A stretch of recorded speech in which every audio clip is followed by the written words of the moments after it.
Bonjour à toutes et à tous et merci de nous rejoindre pour ce nouveau live organisé par SantéVet en partenariat avec Vetoquinol.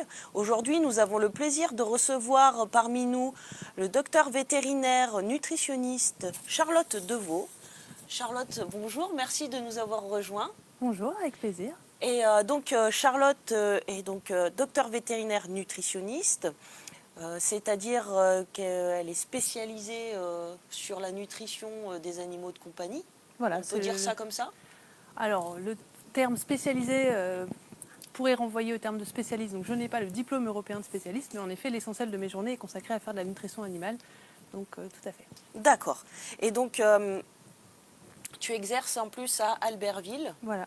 Et tu as également un podcast qui s'appelle La truffe dans la gamelle. La truffe dans la gamelle et qu'on peut retrouver sur toutes les plateformes Deezer, habituelles. Spotify, Google Podcast, Apple Podcast, toutes les plateformes. D'accord.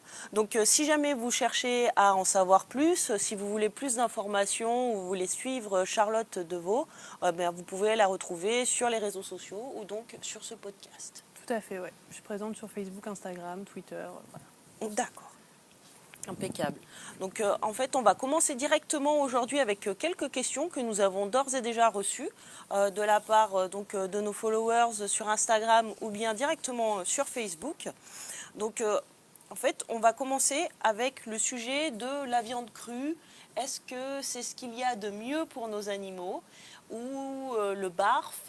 Est-ce que c'est quelque chose d'équivalent? Et qu'est-ce qu'on peut en penser? Alors, la viande crue, c'est vrai que c'est très à la mode actuellement parce que ce qui est à la mode, c'est le retour au naturel. Il y a quand même un gros engouement de dire maintenant, moi, mon chat, mon chien, je veux le nourrir comme dans la nature. Alors le souci avec ça, c'est que déjà, comme dans la nature, les chiens, ça n'existe pas dans la nature. Ça, il faut se le dire, les bulldogs français sauvages, des cavaliers King Charles dans la forêt, ça n'existe pas. Donc ce n'est pas une espèce qui est naturelle, c'est une espèce qui a été créée par l'humain. Donc déjà partir sur ce postulat de dire je veux faire comme dans la nature, alors que par définition mon animal n'est pas quelque chose de naturel, c'est déjà un petit peu biaisé. Donc c'est pas un loup. C'est pas un loup, mais ça se voit. En bulldog français, généralement, ça se voit quand même que c'est pas un loup. Donc ça, c'est déjà une première chose. Après, la viande crue, alors le premier problème, c'est les gens qui se disent je vais donner que de la viande crue. Parce que voilà, mon animal, c'est un carnivore, donc il doit manger de la viande, je vais donner que de la viande crue. Ça, c'est un gros problème parce que même si on partait du postulat, ok, on veut se baser sur la nature, d'accord, dans la nature, l'animal, il ne mange pas que du filet. Un chat, il ne va pas manger du filet de souris. Si vous voyez votre chat quand il chasse, il mange la tête, parce que dans les yeux et dans le cerveau, il y a plein d'oméga 3. 2, les viscères pour avoir toutes les vitamines qui se trouvent dans les viscères. Et ensuite, il mange les muscles avec les os et la peau. Il mange la souris en entier. Donc donner que de la viande, c'est pas du tout naturel, si tant est qu'il y ait quelque chose de naturel pour nos carnivores domestiques. Donc déjà, ça, c'est hyper important de se dire, il y a une mode de la viande crue, mais bon, la mode de la viande crue, c'est pas que de la viande crue. Donc après, la mode qui est actuellement, c'est le barf, le raw feeding, le pré-modèle, donc c'est des courants un peu différents, qui se disent, on essaie de reconstituer la proie que notre animal aurait mangé dans la nature, dans la gamelle de notre animal. À ce moment-là, on va donner de la viande, on va donner des os, on va donner des abats et plus ou moins selon les courants, des compléments variés. Donc il y a quand même 2 problèmes à ça. Un problème d'équilibre alimentaire et un problème sanitaire. D'un point de vue équilibre alimentaire, c'est pas du tout simple à réussir à équilibrer parce que en fait, on se base sur la nature, ok. Sauf que dans la nature, je ne sais pas si tu as déjà vu des animaux dans la nature, oui. Généralement, les animaux, ils n'ont pas le poil brillant, la laine fraîche. Tu n'as pas envie de les avoir sur ton canapé. Un chat dans la nature, c'est quand même un chat errant. Ça a le FIV, le FELV, c'est moche, ça a des abcès, ça pue. Tu n'as pas envie d'avoir la nature chez toi, en fait. Ça. Et du coup, se dire, oui, mais on va faire comme dans la nature. Le but de la nature, c'est d'avoir un animal qui est suffisamment vieux pour se reproduire, transmettre son patrimoine génétique et après, il peut mourir. C'est le seul but de la nature. Notre but, en tant que propriétaire, c'est d'avoir un animal qui vive longtemps, qui vivent en bonne santé, qui sentent bon, qui soient bien dans ses pattes. Et du coup, on n'a pas du tout le même but que la nature. Donc se fier sur le seul modèle de dire je vais reproduire ce qui se fait dans la nature, c'est quand même très problématique. Donc on a ce problème d'équilibre alimentaire qui n'est pas simple à faire en utilisant que des morceaux tels que le fait le barf ou le pré-modèle ou tout ça. Et l'autre problème, c'est un problème vraiment sanitaire parce qu'on utilise de la viande crue. Mais si on reprend sur cette histoire dans la nature, ton animal, il tue sa proie, il la mange. C'est pas je l'emmène en abattoir, je la tue, je la dépaisse sur une chaîne, ensuite elle est coupée en morceaux, il y a un problème de chaîne du froid, quand est-ce qu'elle arrive dans la gamète de mon animal. Oui. Et ton animal dans la nature, il n'est pas en contact avec des enfants en bas âge, des personnes âgées, des personnes immunodéprimées ou des femmes enceintes, ça n'existe pas. Oui. Et dans la nature, si ton enfant de 1 an, il chope une salmonellose, il meurt. Oui. Toi, tu n'as pas très envie que ton enfant de 1 an, ni il attrape une salmonellose, ni il meurt. Oui. Donc le postulat dans la nature, il n'est pas étendable à tout. Donc actuellement, on dira le cru, c'est trop génial, ça soigne tout, on entend tout et n'importe quoi sur le cru, mais le cru, ça soigne la leishmaniose. Ah bon? Je te jure, je l'ai lu. Mais on a quand même un gros problème, c'est que le cru, il y a des risques sanitaires et on vit dans une société qui n'est pas la nature. On n'a pas envie que notre société ce soit la nature. Et ces risques sanitaires, faut les gérer. Parce que toi et moi, si on chope une salmonellose, on va passer 24 heures sur les toilettes, perdre 1 kilo et dire j'ai eu la gastro. Et personne ne saura que c'est une salmonellose. Si c'est un enfant en bas âge, si c'est une personne âgée, si c'est une femme enceinte, si c'est une personne immunodéprimée, soit quelqu'un qui a le sida, soit quelqu'un qui a une greffe, qui est sous un immunosuppresseur, eux, s'ils chopent une salmonellose, c'est beaucoup moins drôle. D'accord. Et donc là, oui, dans la nature, personne n'a de greffe, donc ça ne se produit pas. Mais là, on a un vrai problème. Donc actuellement, on a quand même un vrai problème sanitaire que les gens ont du mal à entendre. D'accord. Mais il faut qu'on apprenne à gérer ce problème. Donc ça, c'est vraiment le... Et tout à l'heure, tu parlais de compléments, c'est-à-dire que si on part sur le barf, on est forcément un petit peu obligé de donner des compléments. Il m'a semblé voir des choses Alors, sur... ça dépend vraiment des chapelles. Ouais. Il y a du barf, ils vont dire, je donne des huiles, je donne du kéfir, je donne de l'ail pour vermifuger, je donne de la levure de bière, je donne des produits de la mer, je donne du poisson. Et après, il y a d'autres courants, plus le pré-modèle, qui vont dire non, mais c'est juste viande, abats, os, point. Rien D'accord. d'autre. Vraiment. Et c'est vraiment, il y a vraiment de tout. Alors, et il y a des gens qui font du barf et qui disent moi, je veux faire du barf, c'est-à-dire je veux donner que des produits naturels, mais je veux que ce soit équilibré et qui vont donner des compléments, souvent en vitamine E, en zinc. C'est très difficile de couvrir les besoins juste en apportant des produits animaux, tout ça. Donc souvent, là, on est obligé d'utiliser des compléments, qui peuvent être des compléments naturels. Tu as de la vitamine E d'origine naturelle, c'est pas un souci. Mais c'est sous forme de petites ampoules, quoi. Ok, très bien. On a une question également de Kéline Faux qui dit quelle recette maison pouvons-nous leur cuisiner dans ce cas? Alors, tout dépend, en fait, si c'est une fois de temps en temps, j'ai envie de faire plaisir à mon animal, j'ai envie de dire, on fait un peu ce qu'on veut. C'est comme une fois de temps en temps, une fois par mois, on va au McDo, c'est pas un problème. Après, si c'est de la cuisine sur le long terme, si on veut donner ça tous les jours à manger à son animal, il faut que ce soit équilibré. Et dans ce cas-là, il faut demander à son vétérinaire ou à sa vétérinaire qu'elle calcule une ration, qu'elle le vérifie dans un logiciel de vérification de ration et qu'elle nous dise, là, je vous ai calculé cette ration et je peux vous assurer que ça va couvrir tous les besoins, parce que notre chien ou notre chat, il va manger tous les jours la même chose. Il faut couvrir tous ses besoins. Donc on peut formuler une ration et dire, voilà, là, je peux vous dire que ça couvre tous ses besoins en vitamines et minéraux et tout ça. D'accord. Mais dans ce cas-là, ça se calcule pour chaque animal, parce que suivant, est-ce que l'animal il est actif ou pas, quelle est sa race, s'il y a des races prédisposées à certaines affections ou à prendre du poids ou tout ça, est-ce qu'il est prédisposé à prendre du poids, est-ce qu'il est castré, ou il y a plein de choses différentes. Et ça du coup, suit après dans la durée? Bien sûr, parce que l'animal change, parce que nous aussi on a des envies différentes, puis en plus ça dépend des propriétaires qui me disent moi c'est plus facile de trouver du poulet, moi du steak haché, moi je préfère donner ci, ça. Donc on ne peut pas faire de généralité. C'est comme nous, chez les humains, il n'y a pas un régime alimentaire qui convient à tout le monde. Il y a toujours des gens qui vont vous dire moi je ne tolère pas les poivrons, on est tous différents, et donc pour nos animaux c'est pareil, on ne peut pas dire faut donner ça à tous les chats ou tous les chiens, ça n'aurait pas de sens. D'accord, très bien. J'ai une question de Pogno Japanese Spritz qui dit les croquettes avec ou sans céréales? On entend beaucoup parler de ce sujet en ce moment. Les céréales sont cachées, les céréales, il n'en faut pas. Beaucoup de nouvelles marques qu'on voit se lancer sur le marché qui surfent sur le zéro céréales. Qu'est-ce que tu peux nous dire là-dessus? Alors, les céréales, c'est un peu le même problème que le barf. C'est une histoire de retour à la nature. Donc, il y a d'abord le courant du barf qui s'est développé en Australie dans les années 90. Sauf que le barf, c'est une ration ménagère, c'est contraignant. Il faut acheter des produits, il faut les stocker, il faut les donner. Tu pars en vacances, c'est quand même compliqué. Voilà. Donc, les industriels de la croquette se sont dit quand même la croquette, c'est quand même hyper pratique. Mais si on voulait faire une croquette qui surfe sur la tendance du barf, dans le barf, ils ne donnent pas d'amidon. Donc, pas de source d'amidon, donc pas de céréales, mais pas d'amidon, pas de pommes de terre, rien. Okay. Parce qu'ils disent, dans le régime naturel du loup, il n'y a pas d'amidon, donc on ne donne pas d'amidon. Et donc les industriels se sont dit, on veut surfer sur cette tendance. Sauf que pour faire une croquette, ce qui fait le côté choc à pic de ta croquette, ce qui fait que ça croustille, c'est l'amidon. Donc ils ne peuvent pas faire une croquette sans amidon. Donc ils se sont dit, on va faire un truc sans, mais je ne peux pas faire sans amidon, on va dire c'est sans céréales. Parce que dans l'alimentation du loup, il n'y a pas de céréales. Mais ils mettent quoi à la place? Ils mettent soit des pommes de terre, soit des patates douces, soit des lentilles, soit des pois. mais qu'il n'y a pas du tout non plus dans l'alimentation du loup, Exactement. dans la nature. Et après, ils ont aussi fait sans céréales parce qu'il y avait une histoire à l'époque avec les mycotoxines, donc des contaminations de champignons sur les céréales. Mais les mycotoxines, tu peux retrouver ça sur tous les produits issus de la terre, donc il y en a un petit peu partout. Et actuellement, c'est quand même hyper contrôlé, donc c'est plus vraiment un sujet problématique actuellement, les mycotoxines. Donc ils ont surfé sur le sans, parce que sans, ça fait vendre. Tu vois, si tu dis sans soja, sans OGM, sans... Les gens se disent, ah, mais s'ils en ont pas mis, c'est qu'ils ont fait hyper gaffe, ils ont fait un truc bien. Et surtout, si les autres, ils en mettent, dis donc, c'est des vilains cochons. Donc ça faisait vendre. Donc clairement, il n'y a aucun argument nutritionnel à faire du sans céréales. Mais genre, aucun. Donc quand on te vend... Ouais, quand on te vend du sans céréales, on essaie de t'amadouer et de te faire croire que c'est vachement bien. Et en fait, il n'y a aucune justification à ça. D'accord. Et au-delà de ça, quand ils enlèvent les céréales, donc par exemple, le riz, c'est une céréale, on a 50 ans de recul sur le riz, c'est hyper bien toléré digestivement, c'est top. Ouais. Et eux, ils vont dire, bah non, le riz, ça passe pas pour le sans céréales, donc je vais mettre des lentilles. D'accord. Alors les lentilles, c'est bien, ils mettent 15-20% de lentilles. Oui. C'est comme si toi, tu te faisais un cassoulet par jour. D'accord. Je te mets au défi. Je vais être un peu lourde. Voilà. Et ben, il y a des animaux qui, avec un cassoulet par jour, sont pas hyper à l'aise. Après, ah bah mon animal, il a des gaz, mon animal, il a diarrhée. Bah oui, je pense que je le comprends.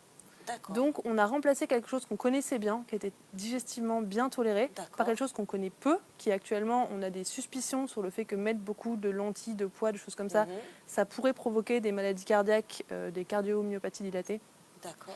Chez les chiens, notamment. Alors, pour l'instant, on n'a pas de preuves absolues, mais on a quand même des faisceaux de présomption assez forts. Et en fait, on utilise un nouvel ingrédient parce que c'est la mode, parce que ça fait bien, parce que ça fait vendre, mais on n'a pas le recul scientifique dessus. D'accord. Et donc, les croquettes sans céréales, c'est vraiment marketing. Et pour le coup, il y a peut-être un risque, notamment chez le chien. Donc, il faut se méfier. Pourquoi on me vend du sans céréales? Qu'est-ce qu'on essaie de me faire croire? Qu'est-ce qu'on essaie de me faire rêver, en fait? On essaie de me dire, vous allez mettre de l'alimentation naturelle dans une croquette, mais la croquette, par définition, c'est pas naturel. Donc, on essaie de vous déculpabiliser en disant, non, mais j'ai mis toute la nature, là, j'ai pris la nature, je l'ai mis en petite croquette. Mais ça, c'est faux. C'est très intéressant. Merci Charlotte là-dessus. C'est top. C'est très bien expliqué. Et du coup, j'ai d'autres questions. Donc, on va enchaîner tout de suite. Alors là, c'est Pascal Robert qui dit: que pensez-vous de la gamme de croquettes Wolf pour la nourriture des chiens? Alors là, je ne sais pas si tu connais par contre cette gamme. Alors ça dépend parce qu'il y a Wolf Food, il y a Wolf of Wilderness, il y en a plein. Et je vous avoue que je ne connais pas toutes les gammes comme ça de tête, ça va être un peu... D'accord, donc ça va être compliqué de répondre. Pour juger une gamme, déjà on va regarder est-ce qu'il y a des lentilles ou pas dedans, et on dit déjà, lentilles ou pois, c'est les deux trucs, et se dire quel est l'intérêt de faire manger des lentilles ou des pois à mon chien. Ok. Elle a également une question sur Royal Canin, mais je pense que c'est un peu difficile d'aller là-dessus, d'aller marque par marque, peut-être, ça risque d'être un peu long. Ouais, alors actuellement, vu le nombre de marques qu'il y a, en effet, ça risque d'être un peu long. Donc, elle peut se renseigner peut-être directement auprès de son vétérinaire habituel pour avoir oui, des informations. Oui, son vétérinaire. Sur Facebook, il y a le groupe Croquettes Comment Choisir qui est très bien fait et qui a plein d'explications, plein de fichiers, tout ça, pour essayer de s'orienter un peu dans la jungle du pet food où c'est pas toujours simple. Donc il y a pas mal de ressources disponibles. Ok, super. Il y a une question de Poupou Chippy qui nous demande pourquoi les glucides sont-ils toujours soigneusement cachés sur les paquets de croquettes? Donc, alors, les glucides en fait ne sont pas cachés.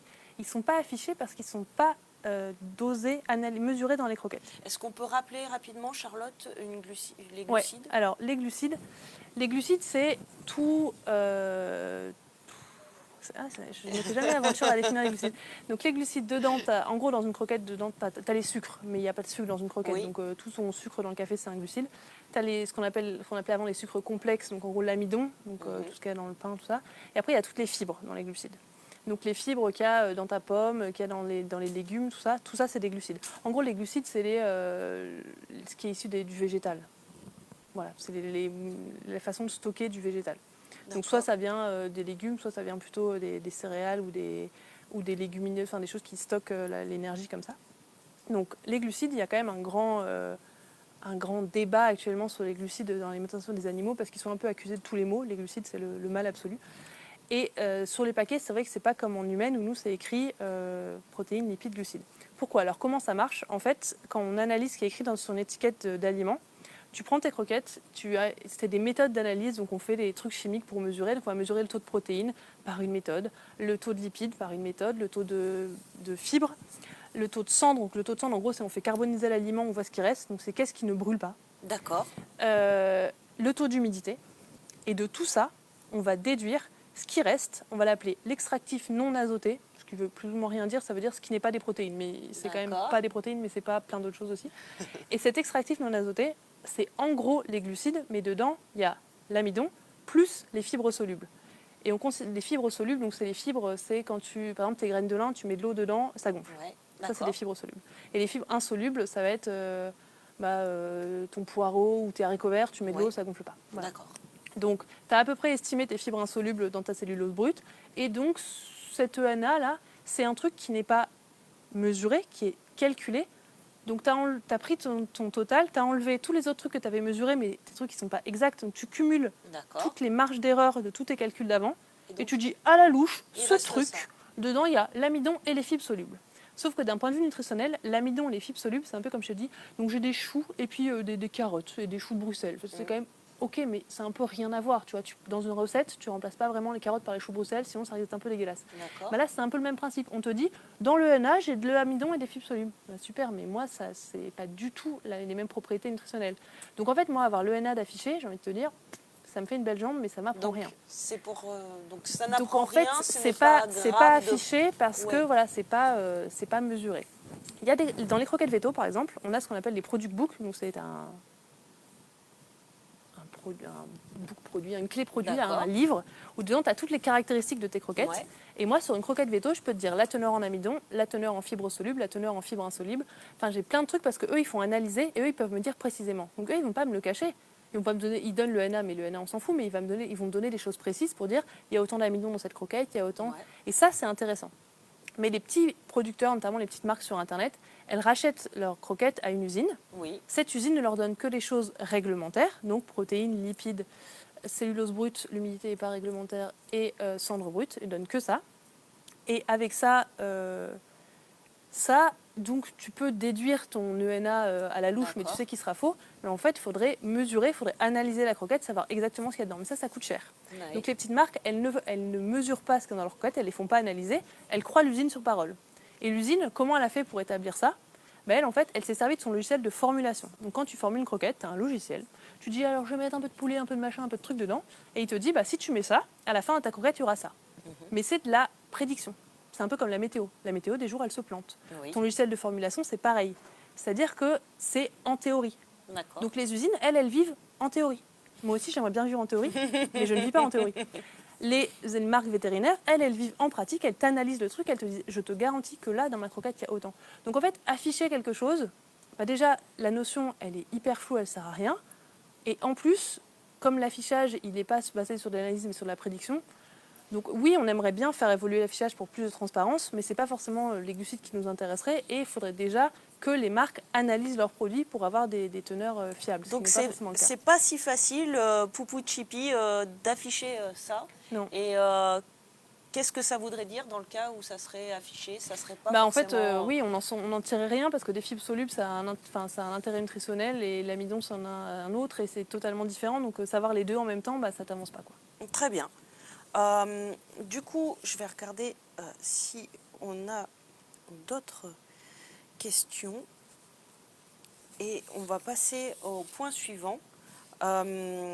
Les avantages et les inconvénients de chaque type d'alimentation. J'espère que tu as du temps devant toi. Non, en gros, du coup, j'ai un chat chez moi. Je veux qu'il soit en bonne santé, bien sûr, qu'il ne sente pas mauvais, c'est mieux, qu'il ait un joli poil. Est-ce que je vais lui donner plutôt de la pâtée, plutôt des croquettes? Est-ce que je peux faire quelque chose d'un peu entre les deux?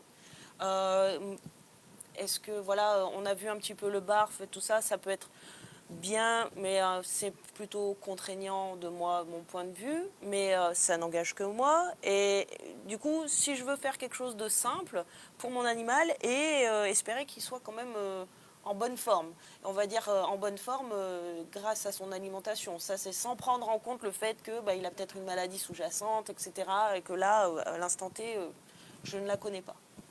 Alors, avantages, inconvénients, dont on a vu tout à l'heure pour tout ce qui est barf et ménager. L'avantage, ça va être par exemple que tu utilises des produits non transformés. Donc là, tu fais cuire du filet de poulet pour ton animal. Nutritionnellement, ça a de gros avantages. L'inconvénient, il est quand même écologique parce que si tous les animaux commençaient à être nourris avec du filet de poulet, on aurait quand même très vite un problème de pression sur la consommation de ressources. Enfin, les protéines, c'est quand même quelque chose d'hyper polluant. Ouais.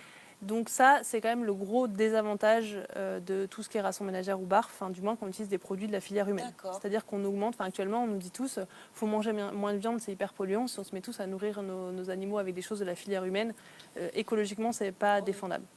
Les croquettes ou la pâtée, au contraire, écologiquement, c'est intéressant parce que ça utilise les coproduits, donc ce que les êtres humains ne mangent pas. Donc nous, qui mange encore du riz de veau, des abats, des rognons, c'est quand même pas le truc qu'on mange tous les matins. Nous, on mange beaucoup de filets, donc en fait, on peut refiler tout ça. Parce que sinon, il faudrait les éliminer. Nous, on mange que du filet de poulet, que du filet de bœuf. Ok, mais ton bœuf, il pèse lourd quand même, il y a plein de trucs. Si tu peux pas les écouler en production animale, tu as quand même un vrai problème derrière de qu'est-ce que j'en fais. Et ça polluerait. Donc pour ça, pour le coup, le pet food, il est hyper intéressant parce qu'il nous permet d'écouler ces parties-là, qui sont en plus nutritionnellement, les abats, c'est quand même top. Donc il y a cet avantage, et l'avantage quand même, les croquettes, c'est clairement ce qu'il y a de plus économique et ce qu'il y a de plus pratique. On n'a pas fait plus simple que d'ouvrir un sac de croquettes, de prendre ton truc, de mettre, fermer le sac de croquettes. Donc ça, c'est vrai que c'est royal. Après, croquettes ou pâté, c'était ça chez le chat. Voilà, alors chez le chat, moi, ce que je conseille aux nouveaux acquéreurs d'un petit chaton, c'est vraiment de leur apprendre à manger de tout. Parce que si un jour, pour une raison X ou Y, typiquement le chat qui fait des problèmes urinaires, moi, je peux être amenée à dire, votre chat, il fait des problèmes urinaires, donc il faut passer sous alimentation humide uniquement. Et là, s'ils me disent, il n'a jamais mangé d'humide de sa vie, ni pâté, ni ration ménagère, rien, on perd des options thérapeutiques. Donc, parce que l'animal risque de rechigner. Ah non, mais il risque surtout de jamais le manger. C'est-à-dire essayer de contraindre un chat, c'est peine perdue. Si le chat, il dit, moi, j'en mangerai pas, il va laisser sécher sa pâtée et il ne le mangera pas. Donc, c'est important de ne pas se fermer de porte et d'avoir un chat qui soit le plus flexible possible sur ce qu'il accepte de manger pour plus tard pouvoir donner un peu de tout. Après, la pâtée, c'est quand même plus cher. Donc, nourrir un chat que à la pâtée, sauf raison médicale où on n'a pas le choix, c'est rare qu'on le fasse au quotidien. Ça ne permet pas forcément non plus de faire plein de petits repas dans la journée comme aime le chat et d'utiliser des gamelles anti-gloutons, des jouets, faire une chasse au trésor de la croquette dans le... On fait rarement une chasse au trésor de la pâtée dans l'appartement. On essaye d'éviter, les croquettes permettent ça, donc ça, elles ont vraiment cet avantage-là de tous les jouets qui peuvent faire rouler, aller chasser, pousser un truc, mettre 3 croquettes en haut d'un meuble, tout ça sur l'arbre à chat, voilà, qu'on ne peut pas faire avec la pâtée. La pâtée, c'est plus l'aliment plaisir, donc quand les chats sont fous de pâtée, on peut même s'en servir pour éduquer le chat, c'est-à-dire qu'il va prendre un tour ou donner une petite cuillère de pâtée, voilà. Donc ils ont vraiment chacun leurs avantages et leurs inconvénients, c'est vraiment pas mal d'utiliser les deux, ou du moins que votre chat soit capable de manger le plus de trucs différents possible pour un jour pour peut-être s'en servir médicalement. D'accord, ok. C'est super intéressant en tous les cas. Comment est-ce qu'on peut prévenir l'obésité d'un animal ? Alors, la prévention de l'obésité, il y a 2 volets. 1, l'activité, 2, la nutrition. Donc, un animal, si c'est un chat d'appartement qui ne fait rien de ses journées à part dormir, qu'il est stérilisé, il y a quand même de grandes chances qu'il soit obèse parce qu'il ne se dépense pas. Donc vraiment essayer de jouer avec son chat. Enfin, moi, j'explique aux gens, je dis, votre chat en appartement, c'est comme vous pendant le confinement, mais lui toute sa vie. Donc pendant le confinement, on a tous pris 2 kilos. Donc le chat, lui, c'est toute sa vie. Donc c'est nous, ça avait duré toute notre vie. Donc on comprend pourquoi ils sont obèses. Et surtout, vous êtes la seule source de distraction de votre chat. Le chat, il est seul toute la journée. Si vous ne jouez pas avec lui, il va s'ennuyer. Et quand on s'ennuie, on mange. Donc si en plus il est à volonté, c'est comme vous avoir un paquet de chips ouvert dans le canapé. Le paquet de chips tombe. Donc le chat, s'il a les croquettes en permanence, il va aller les manger comme ça. Donc chez le chat, vraiment d'appartement généralement stérilisé, il faut, ne pas laisser la nourriture à volonté. Donc utiliser tout ce qui est les gamelles anti-gloutons, les jeux, les trucs, vraiment lui complexifier l'accès à la nourriture. Parce que si à la place du paquet de chips ouvert, je dis, en fait... il va falloir faire 3 tours à cloche-pied du fauteuil pour avoir un chips et la deuxième fois faire 10 pompes pour avoir un autre chips. 3 chips. C'est bien 3 chips. Donc là, c'est un peu pareil avec le chat. Si le chat, je lui dis, tu manges autant que tu veux, il a que ça à faire de sa journée, il va manger, il va trop manger, il va grossir. Si je lui dis, il faut te compliquer un peu la vie, non seulement, ça l'occupe, ça le distrait, mais en plus, ça évite qu'il se goinfre. Et puis, vraiment jouer avec lui, on est sa seule source de stimulation et de distraction. Donc si on a un chat en appartement, c'est notre responsabilité tous les jours de dire, je joue avec le chat. Ça, c'est vraiment important. Ça, Pour les chiens, c'est très important. On le dit pas assez, je pense. ouais, on se dit, bah voilà, en fait, on a pris le chat pour se faire plaisir à nous, mais on a une responsabilité envers lui. Il n'a pas d'accès à l'extérieur, il n'a pas de stimulation et tout ça. Il faut faire un peu un Disneyland du chat chez soi, donc mettre des trucs au mur où il puisse grimper et tout ça, et jouer, changer les jouets. Enfin, c'est vraiment notre responsabilité, ça c'est important. Parce que sinon, on a un chat neurasthénique qui après fait plus rien, mais en fait, il est en dépression, le chat. Parce que sa vie est un peu pourrie, quoi. S'il ne se passe jamais rien, forcément, il... Et sa seule distraction, bah, c'est d'aller manger. D'accord. Donc c'est comme ça qu'on peut assez vite... Bah, on comprend bien ce que tu expliques du coup. Non, c'est vrai, c'est vraiment bien. Et donc du coup, j'ai une question de Lucie qui dit « Mon chat sera stérilisé dans 2 semaines et nous sommes en appartement. À quelle fréquence dois-je jouer avec mon animal pour éviter la prise de poids ?» Donc, Ah bah excellent. Alors après, je pense que la fréquence, ça dépend un peu de nos vies et du chat. Mais déjà, je pense que déjà, si on se dit je joue tous les jours avec mon chat, c'est quand même génial. Je ne sais pas s'il y a beaucoup de propriétaires. Alors, je ne sais pas, mon chat sort. Mais je ne sais pas si je prendrais... Enfin, c'est déjà assez contraignant, je pense. Déjà, si tous les jours, on se dit je joue 1 fois par jour avec mon chat, ça me paraît déjà pas mal. Après, le plus, le mieux. Si on est super motivé et qu'on veut jouer matin, rentrant du boulot et soir avec son chat, c'est génial. Mais je n'ai pas demandé de la lune, on va déjà se contenter de, si on le fait tous les jours, on sera déjà très content de nous-mêmes. Et qu'est-ce que tu t'indiquerais, une durée après, ça dépend sûrement de la taille du chat et de En fait, ça dépend surtout du chat. Il y a des chats, ils jouent 5 minutes et après, ils en ont ras la casquette. Oui. Et il y a des chats, ils sont à fond et ils vont jouer. Donc, il faut vraiment écouter son chat. Déjà, si on lui propose tous les jours de jouer, qu'on varie, une fois on fait le laser, une fois on fait la petite plume, une fois on fait... Donc c'est déjà pas mal. Et puis le temps, c'est le temps que lui et soi, on s'amuse, parce qu'il faut que ce soit aussi un plaisir pour soi. Et si tout le monde s'amuse pendant un quart d'heure follement, bah, tant mieux. D'accord, très bien. J'ai une autre question de cette même personne, donc toujours Lucie, qui dit « Mon chat a eu de gros problèmes urinaires. Il est sous Royal Canin Urinary, vétérinaire depuis plus rien. » Donc c'est le modèle qui s'appelle Royal Canin Urinary vétérinaire, j'imagine. Et donc du coup, plus rien depuis pour ses problèmes urinaires. On nous a déconseillé la pâtée. Est-ce normal ? Alors après, ça dépend vraiment des animaux. Enfin, on peut pas... Là, c'est un cas particulier, donc je ne peux pas dire dans ce cas-là, si on leur a déconseillé la pâtée, il y avait peut-être une raison, peut-être que c'est un chat qui est prédisposé à faire du tartre, peut-être que... Qui c'est qui a déconseillé? Est-ce que c'est le vétérinaire? Enfin, s'il l'a fait, il y avait sûrement de très bonnes raisons. Est-ce que c'est une question de coût? Est-ce que c'est une question d'écologie? Ça fait plein de déchets. Enfin, voilà, il y a plein de choses. On ne peut pas là faire de cas particuliers. Il faut que vraiment, Lucie revoie pourquoi, qui et voilà. Dans quel contexte est-ce que vous avez reçu ce conseil? Et si c'est votre vétérinaire qui vous l'a donné, le mieux, c'est que vous lui posez la question directement pour savoir... Pourquoi pour mieux est-ce que sur ce chat, la pâtée est déconseillée? Pour mieux comprendre, voilà. Ok, très bien. Ça va être la fin de notre live sur le sujet de la nutrition. Merci beaucoup, Charlotte, pour toutes ces explications, très en détail et en même temps très abordables. Vraiment, c'est un plaisir de t'entendre expliquer et on comprend très bien. Et du coup, c'est très chouette. J'espère que toutes les personnes qui ont suivi le live avec nous ont été également satisfaits et ont pu trouver des réponses un petit peu à toutes les interrogations qu'on peut avoir sur ce sujet qui est quand même très d'actualité, on va dire. Oui. Et donc, je vous donne rendez-vous à très bientôt, le mois prochain, pour un nouveau live dans lequel nous verrons une nouvelle question pour nos chers animaux de compagnie. Merci à tous et à bientôt.